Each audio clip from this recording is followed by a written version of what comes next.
The Sony RX10 IV is a blazingly fast super zoom camera. Sony just announced a pretty substantial performance update to its super zoom camera lineup with the RX10 IV. While the new $1,700 RX10 IV doesn't gain any extra range, that's fine. The RX10 III already tripled the maximum zoom of its predecessor last year. It also has the same fixed f2.44 24 to 600 mm, 25x optical zoom lens with optical image stabilization. The big difference here is all about what's inside the camera, and how Sony is bringing the RX10 in line with the crazy shooting speeds that its other cameras have become known for. The RX10 IV, in some ways, offers the same specs of the RX100V in a different form factor. It uses the company's stacked 1-inch 20.1 megapixel XMR sensor,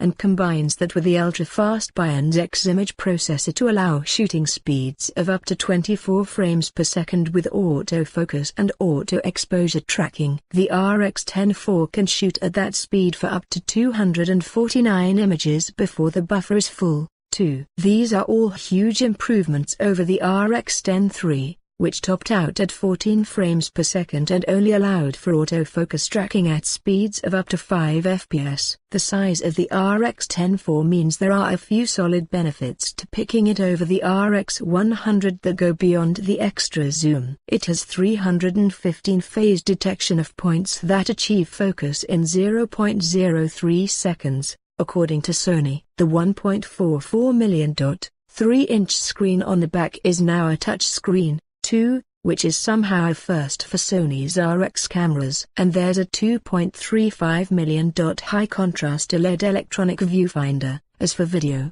the new RX10 falls about square inches line with the capabilities of Sony's other RX cameras. It can shoot 4K video with full pixel readout at 30 or 24 fps, 1080p video at up to 120 fps. And has the same high frame rate options as the RX100, like 960 fps at slightly sub-HD quality. The camera can also capture in low-contrast S-Log3/S Gamut 3 video profiles for more professional-style footage. Super zooms aren't for everyone, but they make plenty of sense for people who want something a little more substantial than the compact RX100 without committing to a camera that requires multiple lenses. The price may a little bit higher for the RX10 this time around, but Sony's effort to make the camera as silly fast as its other leading cameras might just make the cost worth it for some when it drops in October.